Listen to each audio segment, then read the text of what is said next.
Corona के इस संकट के दौरान दुनिया भर के लोगों का my life my yoga video blogging competition में हिस्सा लेना इस बात को दिखाता है कि योग के प्रति उत्साह कितना बढ़ रहा है, कितना व्यापक है। साथियों, इस साल अंतर्राष्ट्रीय योग दिवस की theme yoga at home and yoga with family ये तय हुई है। आज हम सब सामूहिक कार्यक्रमों से दूर रहकर घर में ही अपने परिवार के साथ मिलकर योग कर रहे हैं। बच्चे हो, बड़े हो, युवा हो, परिवार के बुजुर्ग हो, सभी जब एक साथ योग के माध्यम से जुड़ते हैं तो पूरे घर में एक ऊर्जा का संचार होता है। और इसलिए इस बार का योग दिवस, अगर मैं दूसरे शब्दों में कहूं तो ये भावात्मक योग का भी दिन है। हमारी फैमिली बॉन्डिंग को भी बढ़ाने का दिन है।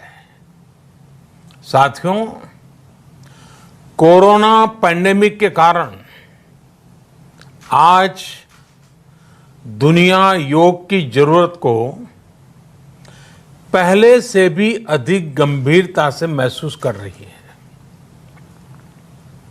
अगर हमारी इम्यूनिटी स्ट्रांग हो तो हमें इस बीमारी को हराने में बहुत मदद मिलती है। इम्यूनिटी को बढ़ाने के लिए योग की अनेक विधियां हैं, अनेक प्रकार के आसन हैं। वो आसन ऐसे हैं जो हमारे शरीर की स्ट्रेंथ को बढ़ाते हैं, हमारे मेटाबॉलिज्म उसको शक्तिशाली करते हैं। लेकिन कोविड-19 वायरस खास तौर पर हमारे श्वसन तंत्र यानी कि रेस्पिरेटरी सिस्टम पर अटैक करता है। हमारे रेस्पिरेटरी सिस्टम को स्ट्रांग करने में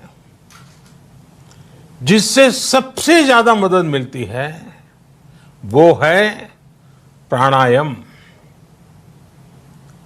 प्राणायाम यानी एक प्रकार से ब्रीथिंग एक्सरसाइज है। सामान्य तौर पर अनुलोम विलोम प्राणायाम ये एक प्रकार से पॉपुलर भी हैं, आप भी जानते हैं और लोग भी जानते हैं, करके भी दिखाते हैं। ये प्रभावी भी है। लेकिन प्राणायाम के अनेक प्रकार हैं। इसमें अगर आप प्राणायाम को जानने वालों से मिलोगे तो बताएंगे शीतली है, कपालभाति है, भ्रामरी है, भस्त्रिका है, बहुत है, अनगिनत है। अब तो नए नए जुड़ते भी चले जा रहे हैं। योग की ये सभी विधाएं, ये तकनीक हमारे रेस्पिरेटरी सिस्टम और इम्यून सिस्टम दोनों को मजबूत करने में बहुत मदद करती है। इसलिए आपसे मेरा विशेष आग्रह है, आप आसन करते हो, एक्सरसाइज करते हो, जो भी करते हो जरूर करें, लेकिन आप प्राणायाम को अपने डेली अभ्यास में जरूर शामिल करिए। और अनुलोम विलोम के साथ ही अनेक जो प्राणायाम की टेक्निक्स हैं उसे भी सीखिए उसको सिद्ध कीजिए। योग की इन पद्धतियों का लाभ बड़ी संख्या में आज पूरी दुनिया में ये कोरोना वायरस से ग्रसित जो लोग हैं, वो पेशेंट उसका लाभ ले भी रहे हैं।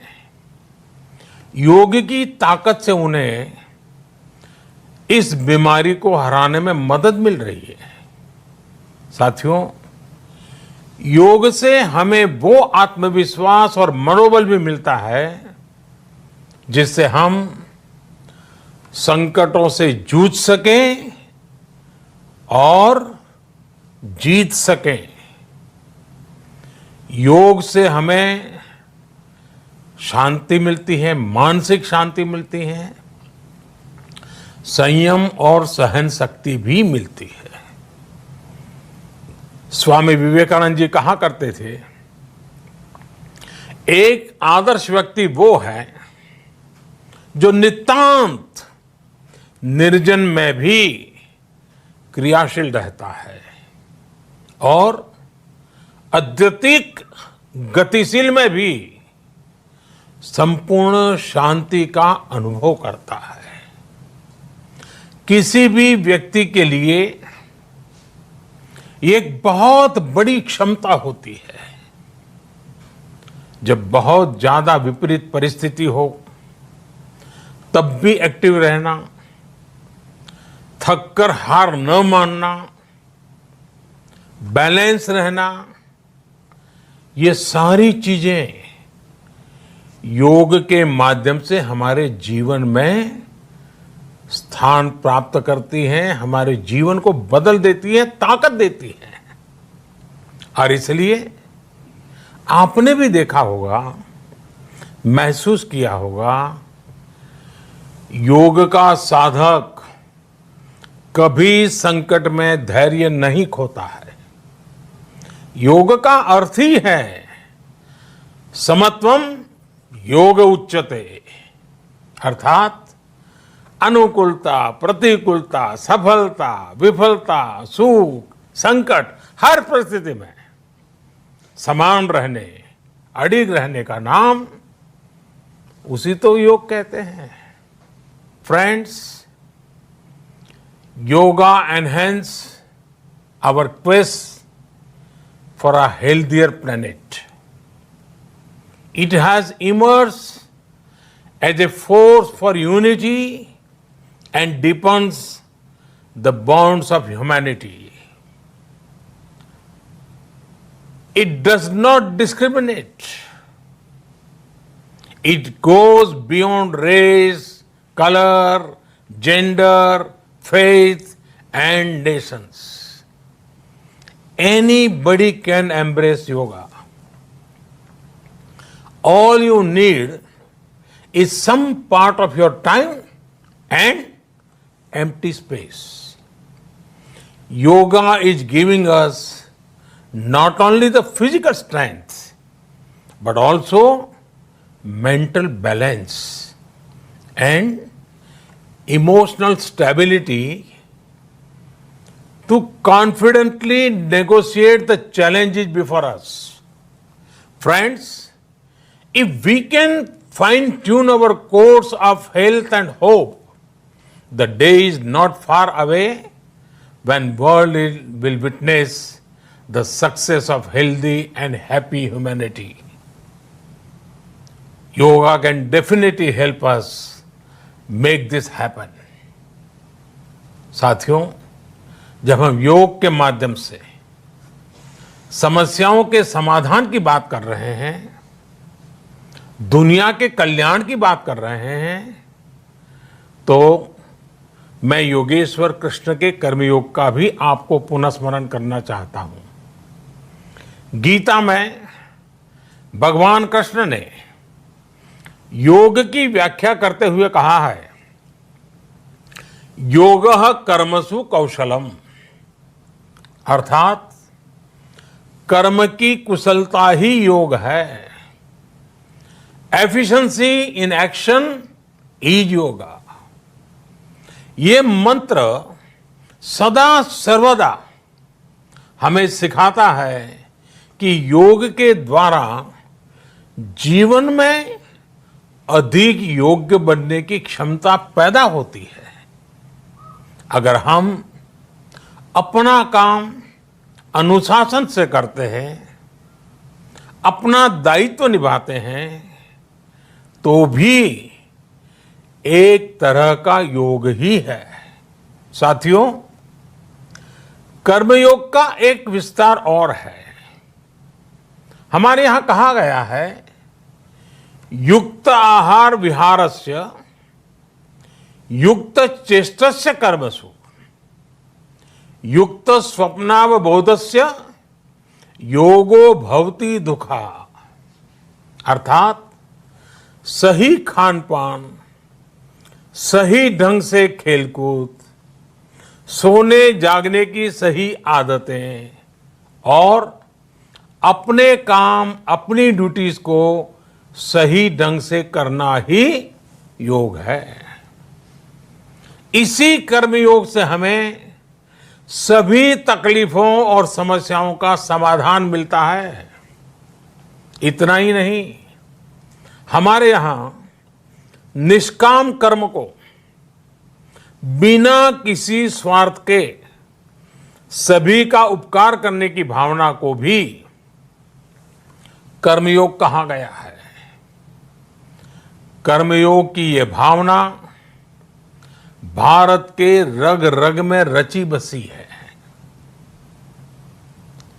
जब भी जरूरत पड़ी, भारत के इस निस्वार्थ भाव को पूरी दुनिया ने अनुभव किया है।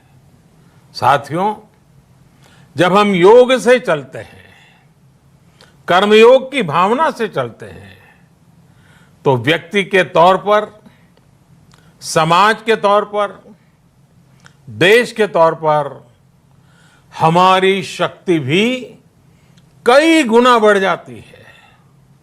आज हमें इसी भावना से संकल्प लेना है। हम अपने स्वास्थ्य के लिए, अपनों के स्वास्थ्य के लिए हर संभव प्रयास करेंगे। एक सजग नागरिक के रूप में, हम परिवार और समाज के रूप में एकजुट होकर आगे बढ़ेंगे। हम प्रयास करेंगे कि yoga at home and yoga with family को अपने जीवन का हिस्सा बनाएं। ये सिर्फ एक दिन के लिए नहीं होना चाहिए। और अगर हम ये करेंगे